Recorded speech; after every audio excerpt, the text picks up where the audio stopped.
Good morning. Thank God for red-eye flights to Michigan so I could make it today, but Tom could relate to that.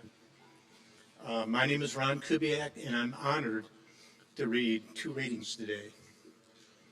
The first one is from Matthew 6, 25, 28 through 33.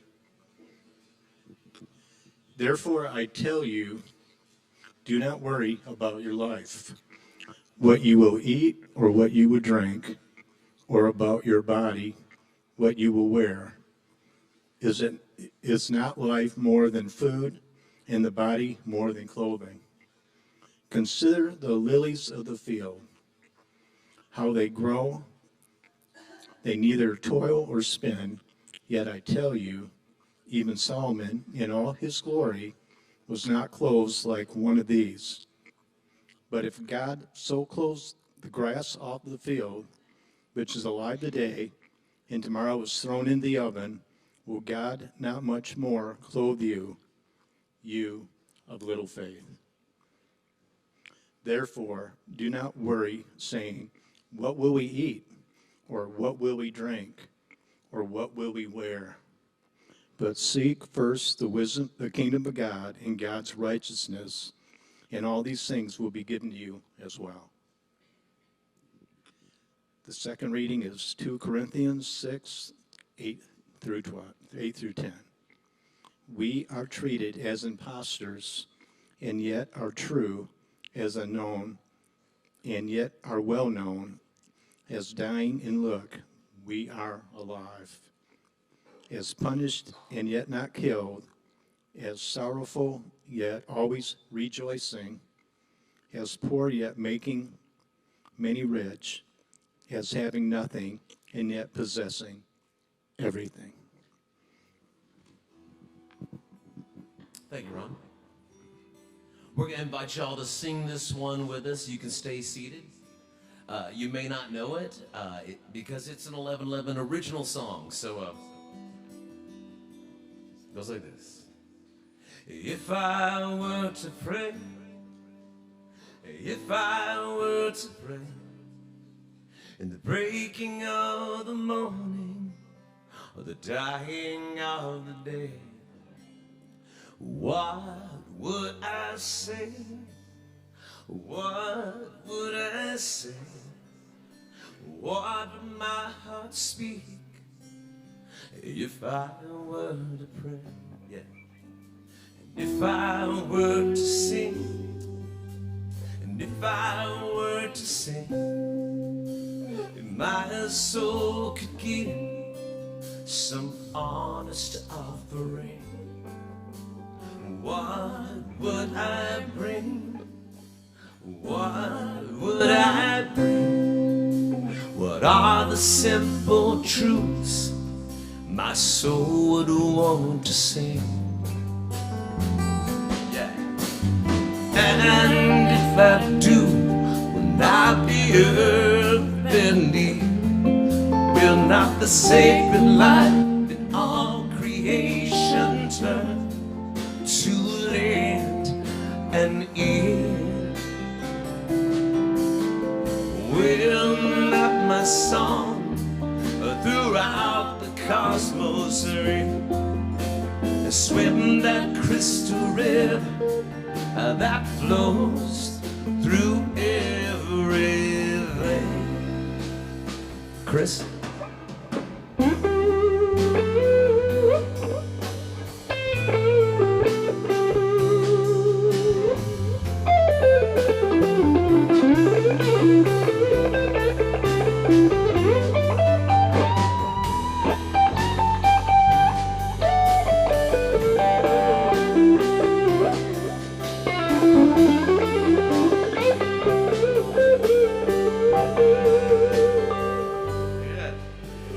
If I were to pray, oh, if I were to pray, in the breaking of the morning or the dying of the day, what would I say?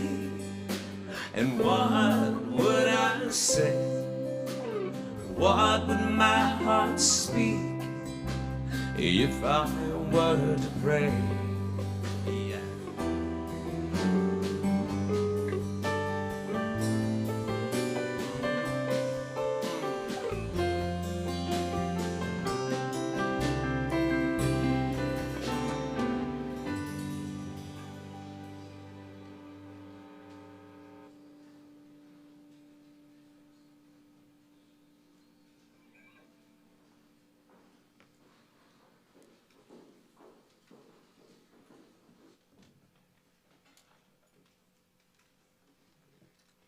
That was lovely. Thank you all so much.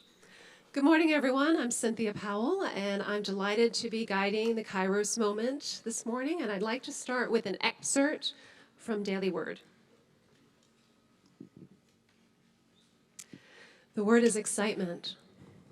I am an active participant in this exciting life. Each new day, the sun rises on a world full of wonders. From the magnificence of the natural world to the many fascinating things that are to learn and the many displays of creativity that surround me. I can find so much to capture my interest and kindle my excitement. When I shrink from life, when my interest in exploration wanes, I can lose my zeal and passion. My involvement is the key. To regain my excitement, I become an active participant in life. I break out of comfortable habits and routines.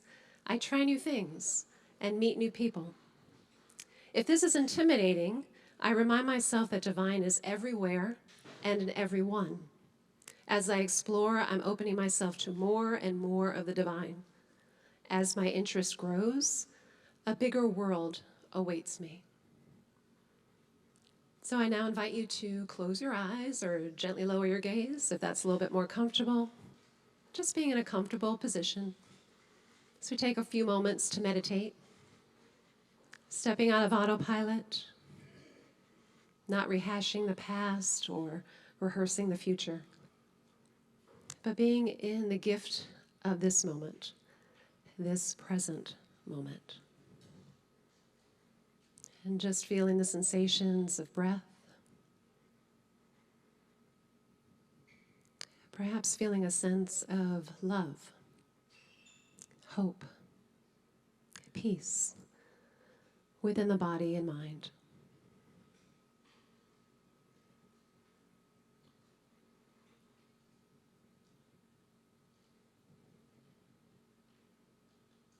And as we bring this practice to a close, it's just a brief poem I want to share with you from Aaron Hansen called What If I Fall?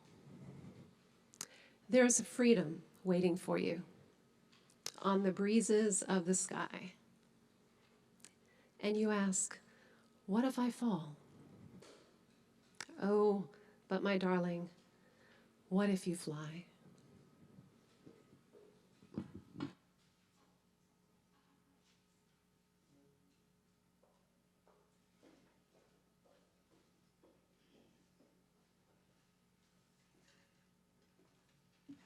Thank you, Cynthia. And so I have to say, that story, that poem reminded me of a story that comes out of the Hasidic tradition, out of the Jewish tradition. It comes out of the Jewish Hasidic mystical tradition in particular. The one thing about Jewish Hasidics, or the Hasid, is that while that is a very strict, we know that those are the individuals with the long braided side burns of their hair, and then often wear a very strict kind of clothing. And you would think they're a very strict, kind of patriarchally oriented community, which in many ways they are. But they also have this whole side of narrative about them that is foolishness. They tell the stories about the men of Kelm and all of their foolishness are stories that come out of Hasidic tradition. And this is one of those Kelmite tales that involves a guy named Yankel. And there's there's kind of teaching wisdom in this foolishness, which is, again, how you hold these things in tension, how you hold a group that is very strict and at times very rigid, like the Hasid, and yet they have these stories that remind them to be in play.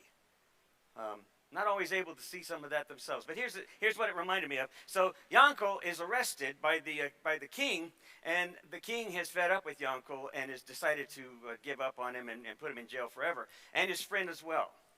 And the two of them are pleading with the king. But at this point, the king has said, the more you argue, the more I'm ready just to commit you to be executed in a week. That'll be your punishment. And he said, but you can't execute me, please. They beg and they beg and they beg. And finally, Yankel looks at his friend and then looks at the king and says, but Yankel, I can make your horse fly. See the connection there. I can make your horse fly. And the king said, you cannot. Believe me, your majesty, I can and I will make your horse fly, but you'll have to spare my life. And he says, I don't believe it. He says, give me a year.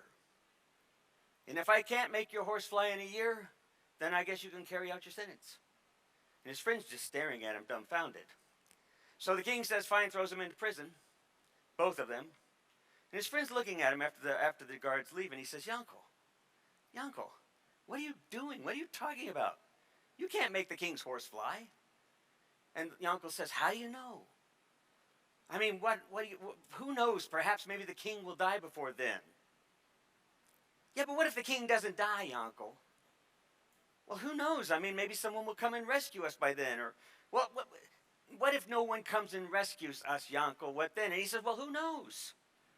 Maybe the king will change his mind.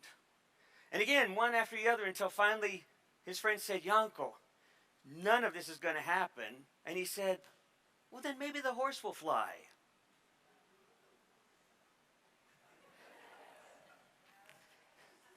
Yes.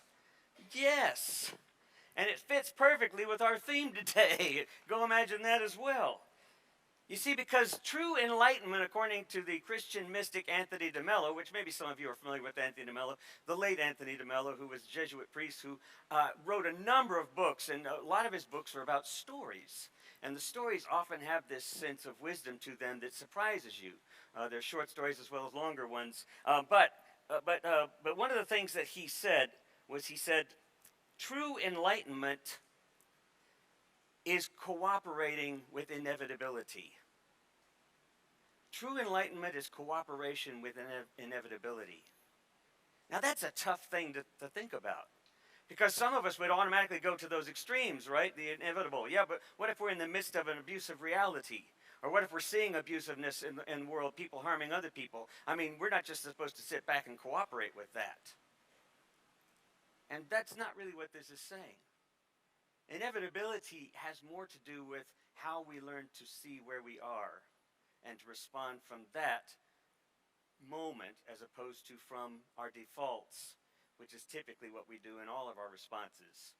I mean, just look at social media and see how easily you look at those others on social media and how quickly and easy it is to respond out of a place of default. True enlightenment is cooperation with inevitability. So that's what we're going to be talking about. It's really kind of where we're going to be going. The idea that, who knows, maybe the horse can fly. So last week I spoke about temptation, and we're really thinking about temptation as well today. We're thinking about this idea of how is temptation not really about dualistic either-ors, good and bad, right or wrong, something avoiding versus acquiescing. We see temptation in those kinds of terms, binaries. But what if temptation is more like the way out of an obstacle is through it? You're familiar with that old idea, the way out is in. Or when Rumi says in his poem, The Guest House, invite the stranger. This life is a guest house. Invite the stranger. Sometimes it will come as depression. Sometimes it will come as a meanness. Sometimes it will come as an insight. But whatever comes, invite them in, because this life is just a guest house.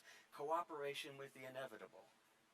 Invite them in, for who knows that they're not angels in disguise, Rumi says. So it's this idea of how are we more present in an honest, authentic way, our true self, as opposed to our default self. And our default self is always thinking about this or that, them or us, or what we might think of in terms of FOF and FOMO, right? FOF, fear of failure. FOMO, fear of missing out. How much of that drives our daily activities, our daily thinking, even thinking about our kids? So, there's a story that goes like this. This priest was in a temple. It was in a small town, and he was at this Catholic temple, and he was praying out loud when a rabbi in a nearby synagogue happened to be walking by and listened in, heard this loud noise. And the rabbi saw this priest kneeling down near the altar and crying out, "Lord, I am nobody. I'm nobody, Lord, I am nobody." And the rabbi saw this and was moved by it and went in and knelt down beside the priest. And he too began to say, "Lord, I am no one. Adonai, I am nobody. I am nothing. I am nobody." And this went on, the two of them, back and forth. "I am nobody. I am no one. I am nothing. I am nobody." Until finally the custodian, who happened to be at that cathedral, that Catholic church, heard what was going on. And he put down his mop and he walked over and was moved by this. And then he knelt down a little bit further away than next to these two noble, high, and lofty individuals. And he too began to cry out, "I am nobody." When the other two got real quiet, looked over, saw him doing that, looked at each other and said, "Look who thinks they're nobody." The true self is this self that doesn't exist, but exists as something more. And that's the challenge for us, is to get to this place where it's not about us, but it's about the larger story. And that is so hard, because we're raised thinking it's about us. We live in realities that continue to remind us it's about us. And yet we can look at the world around us and see that that kind of orientation, that default orientation, only leads to more strife and conflict. So what I'm trying to suggest today, in our text today, is a continuation of this idea of considering the lilies of the field sounds like a good thing. And if God clothes them and they're just flowers and grass, then surely God's going to take care of us. Well, that's one way of looking at it. And I'm not going to try to disabuse you of a faith that says, well, God will take care of it. God will take care of it. God will take care of this. Some of you, I'm looking at you and I'm realizing you've had to go through that and realize, wait a minute, there's another way in which God has to take care of this, because it's not changing. The problem's not going away. My reality is continually still overwhelming. My kids are still doing this. My job is still like this. What if, when Jesus was talking and coming from his own understanding of how he understood reality then too, what he was pointing to was something far more transcendent than our general biology and neurobiology? And that's what I want to suggest. Part of the problem that we're facing today is we're facing this challenge of fear. How do we deal with fear? And our default, our neurobiological default is, the way we deal with fear, the way we deal with situations that are threatening, is we resist, we defend, we react, right? Those are pretty much our typical ways. We control. That was also in last week's text. This idea of how do we fix this thing? How do we deal with what makes us anxious? We control it. We grasp it. We try to hold it tighter. Or we fight it. All of those have one problem in mind. It's this default understanding that that situation is something separate from us. And so we react to it. The challenge that the lilies of the field offers us, the invitation, is to be present to what is and to learn to let go. Not to give up, not to acquiesce, not to quit, to let go. And so I want to pass on two simple ideas with this idea of letting go. And the first one is, when we learn how to juggle, which I know all of you know how to do, when we learn how to juggle, juggling is not about catching. Did you know that? We think it's about catching. And so when we toss the balls, we get all panicked, right? We throw the balls and we think we have to catch it. So, oh wait, let's see if I can do this here. The lights get a little bit blinding. Oh, I looked right up into that spotlight. Well, so the idea of juggling has nothing to do with catching, obviously. Also, I can't really see the balls either because it's getting lost in all of this. But the point is, it has to do with throwing. It has to do with how you let go. If you let go of it closely, if you learn to where you're throwing the ball, you'll catch it. The problem with us is we're always trying to catch things. We're always trying to control things instead of learning to toss them, to let them be, to let them fly, if you will, because we don't believe they will. We don't believe that if we let go of it, it will help. It will take care of it. Not take care of itself, but we'll find a way, a different way to be in cooperation with it. But because we control, because we react out of controlling reactions and defaults, we end up trying to grasp it. And it gets worse, right? So that's the first part of this idea of how do we deal with this reality of living like lilies in the field. We have to learn that it's not about grabbing, it's about releasing. The second thing is that it has to do with leaping. Taking a leap. See how my time is here. Let's see, Brad, I'm going to use your guitar. Brad, where's your capo? Oh, there it is. All right. Now, I haven't sung this song in a while, so I'm going to hopefully remember it.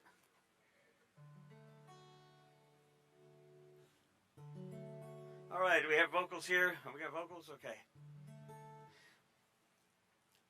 In my blog post I sent out, I talked about camp. I talked about a camp experience, looking at the stars, looking at the Perseid meteors. I don't know if any of y'all got a chance to go out there and see them. If you did, you either live out where there's not so much light, or you had to do what I did, was drive out as far as Weatherford to begin to be able to look back to the northeast and see some things at 11:30 and midnight. Didn't see a whole lot at that point, but that's how far I had to drive to get some dark sky. It was still fun. It was still amazing. And it was because of an experience I had at this camp in Arizona, Prescott, Arizona, which I shared in my blog. I'm hoping that a lot of y'all had a chance to read that. But it feels like, I'm just in a mindset of camp. Brad just got through being at Camp Care. I used to do that camp. I did Camp Rainbow in Prescott, Arizona, Camp Care in North Carolina. I did 7 other camps during the summers, over 10 years or so. And all of these camps were kids with cancer or kids with hemophilia.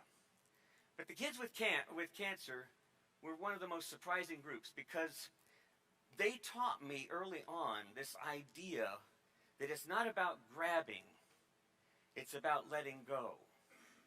It's about being present and letting go. A lot of trust, but also a lot of reality that you have to the reality that you have to cooperate with where you are. And that your life's moments are not taken for granted. So that when you have your life with you, when you have the moments that you do have with you, you don't simply sit and stare at them. You leap into them, whatever they are. It was hard for kids like this to do this in their own schools and their own homes and their own environments. And can you imagine why? It was hard for kids to truly be their truest selves, with yourselves facing mortality in a real way, because the world around them wouldn't have it. The world around them wouldn't listen. The world around them is afraid of it. And so the world around them does what? Tries to control it, tries to defend it, tries to resist it. What you resist persists. You remember that wonderful phrase. The world around them can't cooperate with the inevitability. Not the inevitability that someone was going to die, whether or not that was the case. It was really more, if they learned how to cooperate with the inevitability, someone might just fly. Right? Someone might just live more fully into their reality. But you have to let go of a lot of things in order for that to happen. In order for others to be able to do that in your presence and you in their presence. And so at these camps, you know, we had these wonderful songs. Brad does them now. And one of the songs that I would sing is by this guy named Guy Clark, and it was called The Cape. And it's a fun little song, but one of the things that I didn't know about this song was I thought the song spoke to me, but I wasn't really sure why. To me, it spoke about faith. Always trust your cape. And then I started noticing at one camp, after a number of days of doing this song, there are rope courses at a lot of these camps, right? Where these kids climb up and they do ropes high up in the air, and they're tethered to the cables above them, but it still is a very awkward and a very scary kind of experience that you have to sort of learn to trust.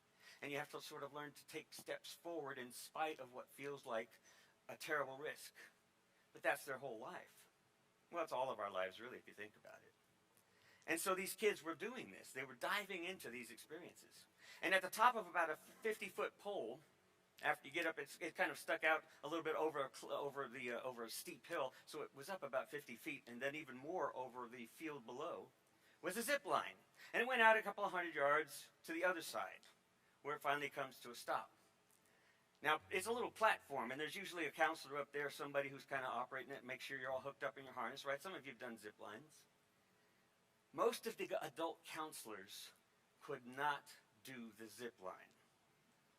It was not unusual to see an adult counselor almost come to tears over the shame of not being able to do this when they see the 7-year-old kid get up there and go, "Excuse me," and just go on down. "Would you hold my prosthesis for a moment?" And then they would just take it on down.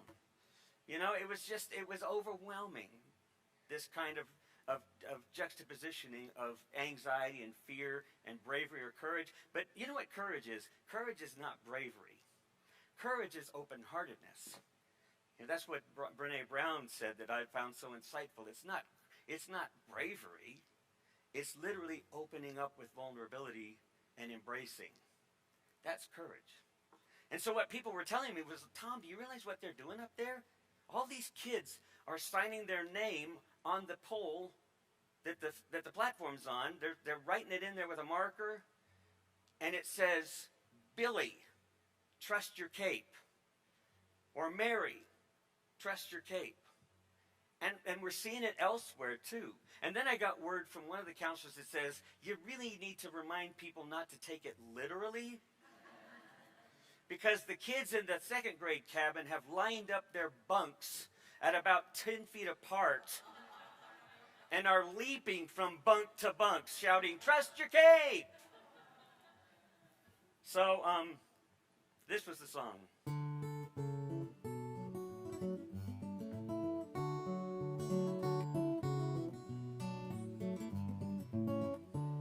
Well, he's 8 years old with the flour sack cape tied all around his neck. Standing up on top of a garage, he's figuring, what the heck? Screwed his courage up so tight, well, the whole thing came unwound. He got a running start, and bless his little heart, he headed straight for the ground. He's one of those who knows that life is just a leap of faith. You gotta spread your wings, you hold your breath, always trust your cape.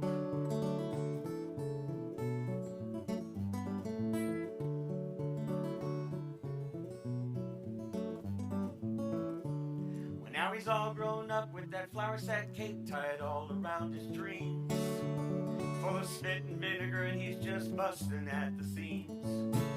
Stuck his finger up in the air, said it's gonna be do or die. He said he wasn't afraid of nothing, and he was pretty sure he could fly. 'Cause he's one of those who knows that life is just a leap of faith. You hold your breath and you spread your arms, and you always trust your cape.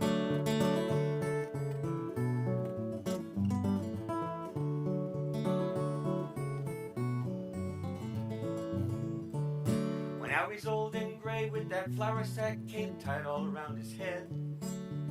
Still jumping off the garages, probably will be till he's dead. And all his neighbors say he's just foolish, he's just acting like a kid. But he did not know he could not fly, and so he did. He's one of those who knows that life is just a leap of faith. You hold your breath and you spread your arms, and you always trust your cape. He's one of those who knows that life is just a leap of faith. You spread your wings you hold your breath and you never forget the cape.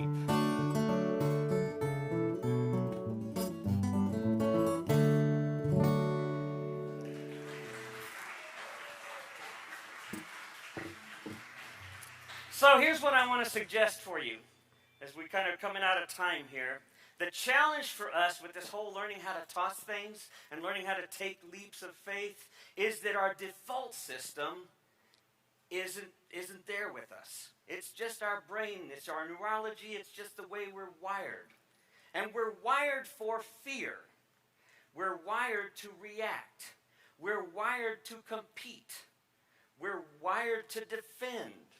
Because we're wired to think it's all about us. We're not wired to think it's about everything. And we're just invited to take leaps and toss and let go in it all. Even where it's difficult, especially where it's difficult, especially where it looks like an obstacle, that's where we're invited to get right in the thick of it with curiosity and compassion and equanimity and non-judgment and trust. And it's hard to do the trust because our default says we're scared. So here's a suggestion about that. The way that we can turn states, what we call the way we feel about things, states of emotion, the way we can turn states into traits is by intentionally creating states in order to kind of implant them in our implicit memory system. Because our memory system, our implicit memory, which is basically what kind of holds our neurology together, kind of how we react to things, basically everything's habituated, right? Over time we get into these habitual responses. I'm always reacting at my son the same way that I've always reacted at my son because I've always reacted at my son that way. And even when I know better, I can't change that because I've got lots more time reacting than listening or paying attention. And so in order to change that, which you can do with years and years of therapy, that works too, but you also can learn to savor things by learning to be more mindful about it. And the way you do that is in order to savor things, you see the sun, you see the moon. You see the moon and you go, oh, that's amazing. You look at it for a moment, you feel a sense of transcendence. Right? You really do. You feel a sense of transcendence. It's just amazing. It's wonderful how big everything is. And then you go back to doing your routine. You go back to everything you normally do. Instead, in order to imprint that experience internally, you need to spend more time with it. You need to stand there longer, to wonder more about it, to allow yourself to just let go of whatever thoughts are saying, I need to go do this or I need to go do that. Now that's nice looking, I need to do something else. You need to be present with it for a longer period of time. And if you want to train your brain to do this more often, you actually need to create states. You need to think about wonderful moments and to sit with them mindfully, paying attention to them. When you feel that sense of, wow, that was a great feeling, don't just go, oh, that was a great feeling. Sit with that for a while now. Why was that a great feeling? What else was great about being there on the coast that day? The more you train, and you're looking at me going like, you mean I just got to think of thoughts and think about positive thoughts and wonderful thoughts and start, trying to entrain them more in my brain? Yes! You want to go out and work out? Do you want to go out and run a mile? No, you know better than that. You go walk for a while. You go get your muscles used to it. Then maybe you walk and jog. Then maybe after time you start jogging it more, right? It's no different with our emotions, people.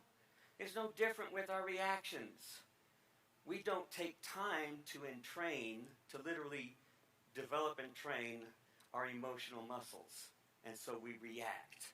And believe me, those muscles get more training than our intentional ones, right? I call him JR, Jim Riddlesberger, some of y'all know, and he spoke here. I'm just going to give you this quick illustration. Jim Riddlesberger and I and his wife, we were having dinner the other day, and Jim gets invited all the time, professor with TCU of political science, and he came and spoke here, as you know. And he gets invited a lot to come talk about politics, right? And he told me, he said, Tom, I don't want to go talk. I know what they want. They want my reaction to the latest crazy thing or whatever. They want my reaction to the latest poll. They want my reaction to why is the country so divided. And he looked at me and he said, it's not. I said, what? He said, it's not divided. Oh, it looks like it's divided. Because that's all we hear in the news. The Republicans, the Democrats. Complete extreme polls. He said there's 49% of the rest of the population that doesn't care either way about that. Well, they may care, but they don't identify with either side. I'd like to talk about those folks. What are they looking forward to? What are they hoping will happen? So half or less than half is divided. The rest of them are wondering why we can't get it together. Right? The Methodist Church falling apart, isn't it? No, it's not. It looks like it is. We see the news. The church is dividing over same-sex marriage and issues of sexuality. No, it's not.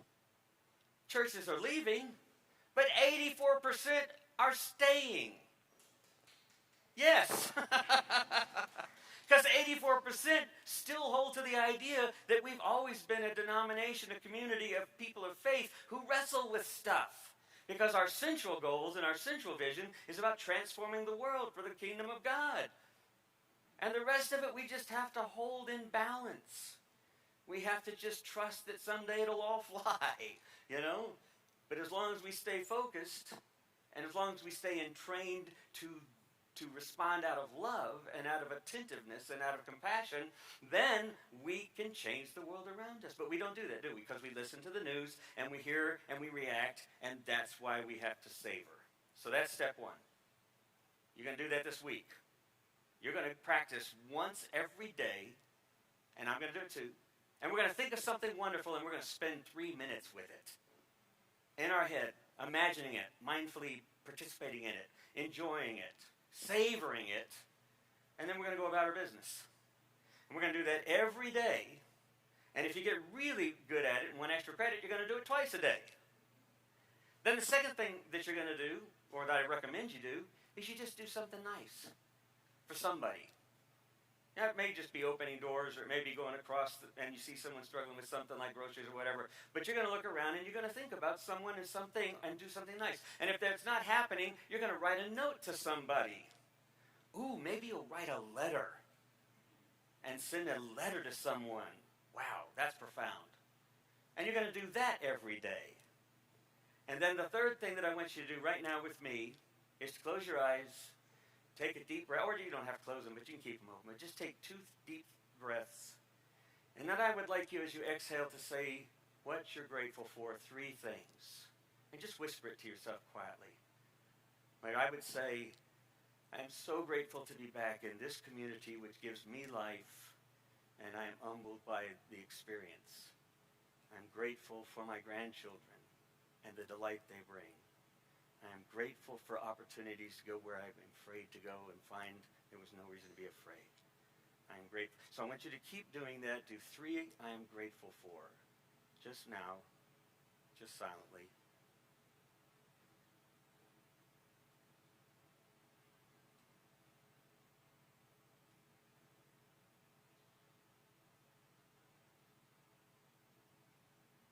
And then as you've done that, open your eyes.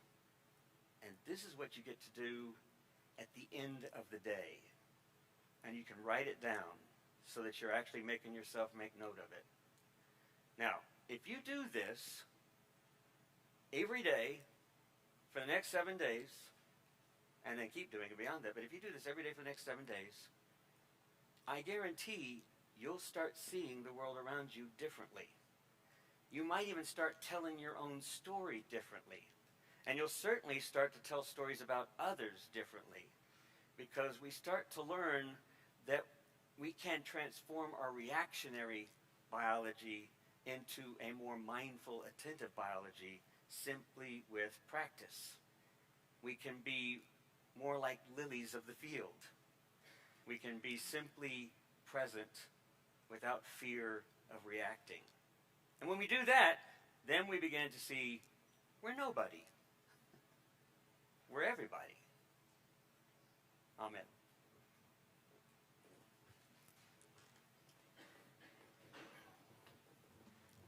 Let's leave that there for now.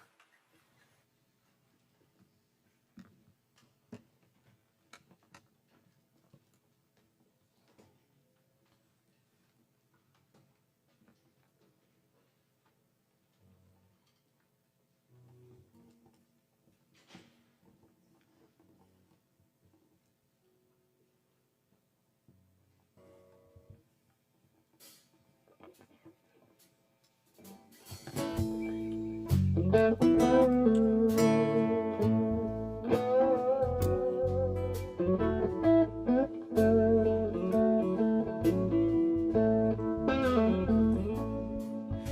moon is broken and the sky is cracked. Come on up to the house. The only things that you can see is all that you lack. So come on up to the house. Oh, you're crying don't do you no good. So come on up to the house. Come down off the cross, we can use the wood. So come on up to the house. You got to Come on up to the house. Come on up. up to the house. The world is not my home, just passing on. So come on up To the house.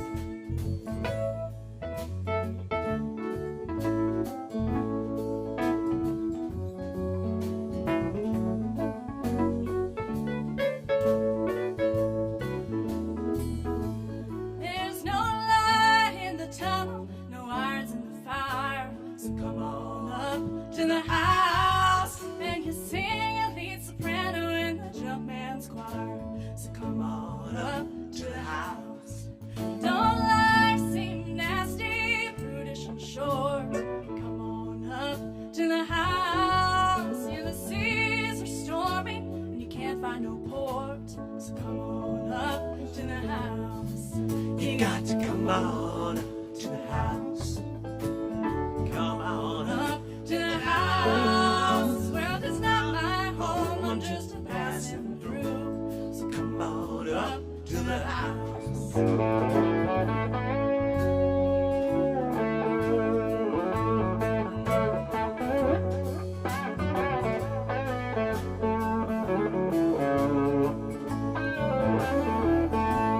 yeah, there's nothing in the world that you can do.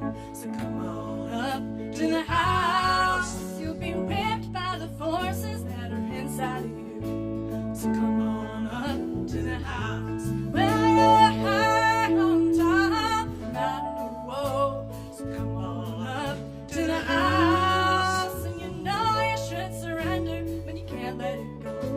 So come on up to the house. You got to come on up to the house. Come on up to the house. This world is not my home, I'm just passing through. So come on up to the house. You got to Come on up to the house. Come on up. up to the house. This world is not my home, I'm just passing through. So come on up to the house. Yeah.